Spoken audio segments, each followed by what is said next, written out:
Guys, I know, like, when you start dating somebody or you're in courtship with somebody, it's like lovey-dovey. Love is blind, but love is watchful. And today we'll be talking about 10 red flags from men you should never, ever, ever, ever ignore in any relationship.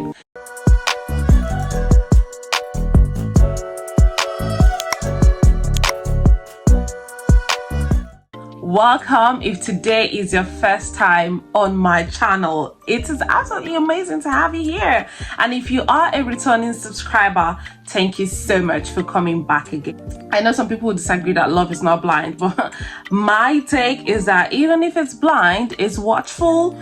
You are in love, but you need to open your eyes to see the things happening in your relationship. You should pay attention to the things happening in your relationship so you know how to adjust accordingly. If there are things you need to talk about and resolve, you do. And if there are things you absolutely know that they are deal breakers, then you part ways and go. That is what it is. Anyways, back to the 10 red flags from men in any relationship you should never ignore. Number 1, if they are the victims in every story that they tell you, that is a red flag. Here's the reason why. We all know that yes, human beings have their faults and all of their own issues and problems, but when things happen in your life and you keep playing the victim in every story, it means that you're not taking responsibilities for your part in the things that are happening in your life. So when a man keeps telling you stories of how someone wronged them, how someone did something to them, and they are constantly the victim in all the stories that they tell you, that is a problem, because that is a man who will never take responsibility for his part in anything that happens in his life. And if things happen in your relationship, it will always be your fault, because that's how he is anyways. He never takes responsibility for anything. So if you are dating that kind of person, you need to be very careful, because tomorrow when things happen, you are the one to blame. He will never ever accept that he did anything wrong in the relationship, or that, oh well, he had a part to play in an argument that you had, and so come to you and say, oh sorry, let's see how to resolve this, let's what can we do better. It's always your fault, so you need to be careful. Number 2, if there's no timeline to your relationship, once you start dating someone, especially if you're like in your 20s or something, you need to establish from the get-go where the relationship is headed. If they say to you, oh well, let's be friends and see how it goes, let's see how it goes for a particular number of months. So we can say, oh well, let's try 2 months and see how it goes, or 3 months and see how it goes. Your timeline is your timeline. That's for you to decide. But if it's like, let's date till forever, or let's be in a relationship till forever and see how it goes, then that is a problem. Some people just use it to get away when they are not serious or want to be in a serious relationship. So for someone who wants to be in a serious relationship, like, men know if they actually want to date you or be in a relationship with you, and it won't take forever for them to be able to decipher that. So if he's like, oh, let's see how it goes, and it's 1 year, let's see how it goes, 2 years, let's see how it goes, 3 years, let's see how it goes. You've got a life to live. Like, you've got other things in your life to do, and not be hanging in a relationship. Let me tell you the truth. If he actually values you, he would not want someone else to take you.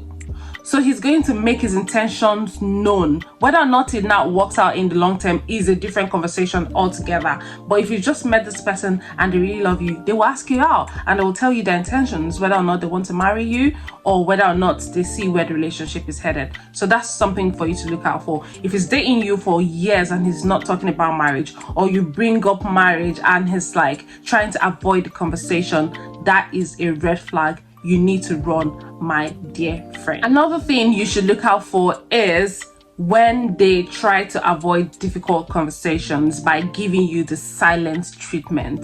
The truth is, like, every relationship have their own issues and you will have conflict. I did one of my videos where I mentioned that conflict actually helps your relationship.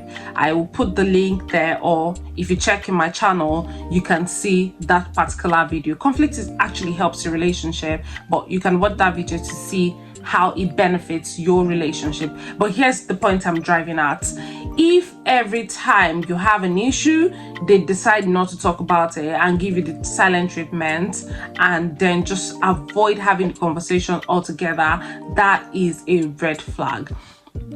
If you're in a relationship with someone and you have issues, they should be able to sit down and have a conversation with you and say, oh, well, let's talk about this thing. You know, what happened?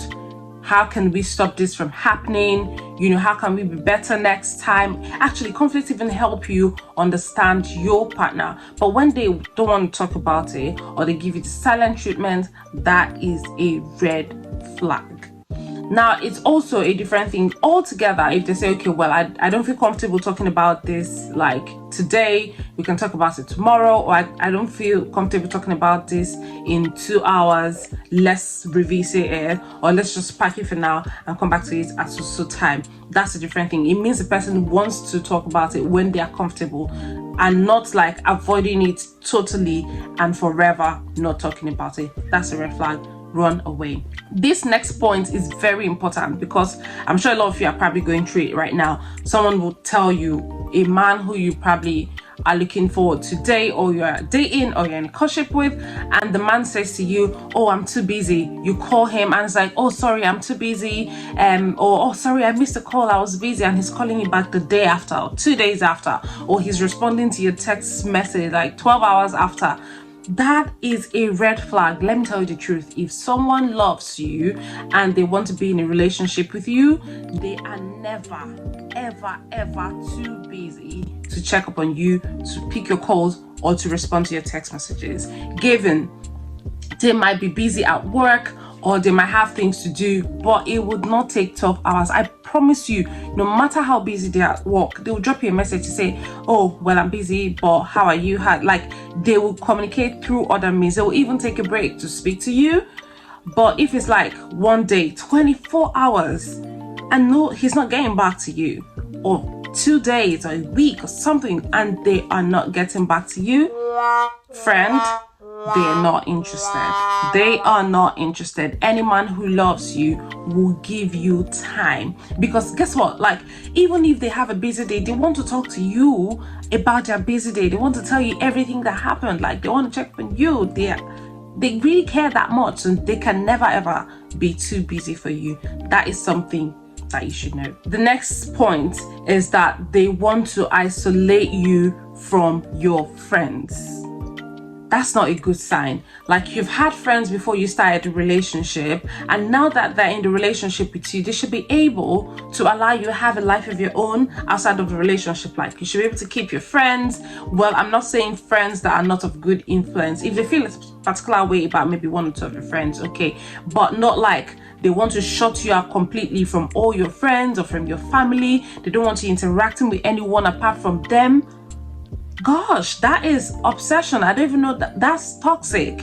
That's problematic. If someone will not allow you to have friends outside of the relationship, that is a problem. You can't, yes, you give more time to your partner. That is true. But you need to have a life outside of your relationship. You need to do other things. You need to engage with other people. But if they're isolating you from the world, from your family, from your friends, from work, they don't want you to do anything, that is a problem. Next point is if they want to change you completely, but not for good. So here's the thing. You have spent how many years of your life building your personality and your persona, and you have certain exposure and experiences in the world which has contributed to what forms who you are today. And if they come into your life and they want to completely erase that number of years in which you've spent forming and building yourself, that is a problem. They can look at certain aspects of your life and say, oh, well, I think you can improve here, you can improve there, but not completely change who you are.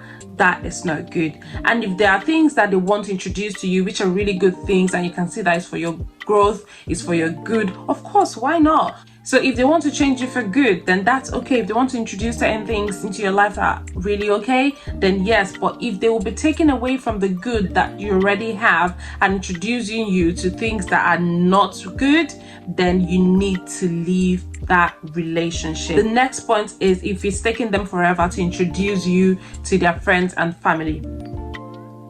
Yeah, someone, like I said earlier, who is interested in you and wants to get married to you will start asking, oh, when can you meet my family? When can I meet your family? When can we take this forward? Do you get what I mean? It's not like being desperate or pushing you forward, but it's just that they are making plans to actually, be with you in the right way. So they want you to meet their family. And I'm not talking about those guys that would just introduce you to their male friends. I'm saying, oh, she's my friend, she's my friend. They'll now be calling you our wife. Welcome, our wife. Please, not those welcome our wife people. I'm talking about people who really, really care about you and introduce you to their father, for example, or their mother or their siblings, and they take it not just to their friends and they're like, oh, she's my friend, she's my girlfriend, she's my friend. Their friends cannot put a stamp on your relationship.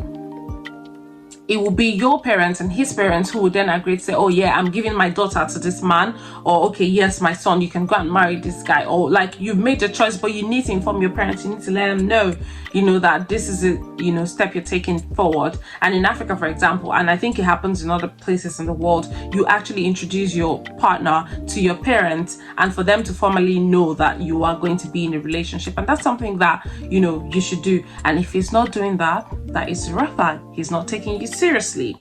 Another red flag you should look out for are those people who have no future plans. I'm telling you, there are people like that. You ask them, what's your plan for the next 5 years? What are you aspiring to do? And they tell you, like beautiful stories with no action plans. There are people like that. Oh, I want to be this, I want to get here, I want to get there, I want to do this, I want to do that.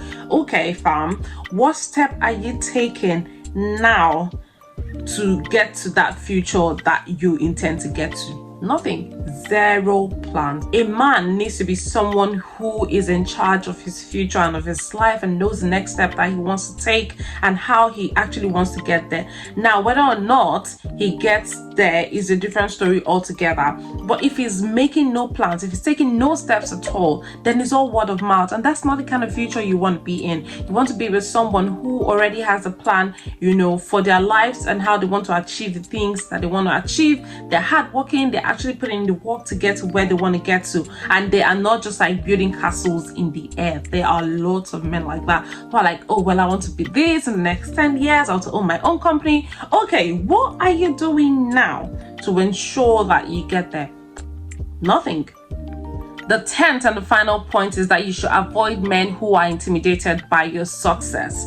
There are certain people who want you to be laid back. They feel like you're doing too much because you're hardworking or you're getting things for yourself. You probably live on your own, you have your own car, you're doing well for yourself, and they feel intimidated by it. They want you to play small, they want you to be small. Then leave that relationship. The truth is, they will get someone whom would match their level of energy.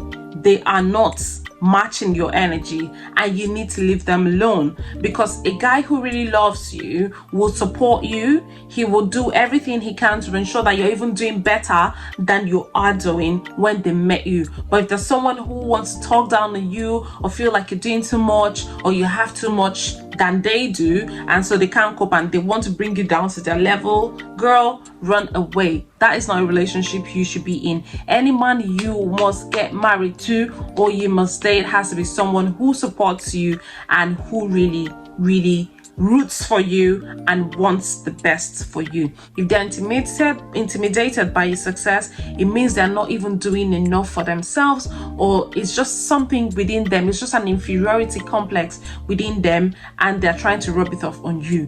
Don't do that. Don't. Anyways, these are the 10 red flags in men to look out for that I have shared with you. That will be all for today. Please share with me your experiences in the comment section below. Have you seen any of these red flags in your relationship or in the one you've been before? How did you take care of it? How did you deal with it? Thank you so much. Do not forget to like this video. Do not forget to share it with your friends and family. And most importantly, do not forget to subscribe to my YouTube channel and also turn on that notification button so that when I release new videos, you will be the first person to be notified to say, Esther has released a new video. You need to hurry now and watch. Anyways, thank you so much. Let's be friends on all the social media platforms. You will see my social media platforms in the description box below as well. Please connect with me, and I would like to connect with you. And that will be all for today. Adios.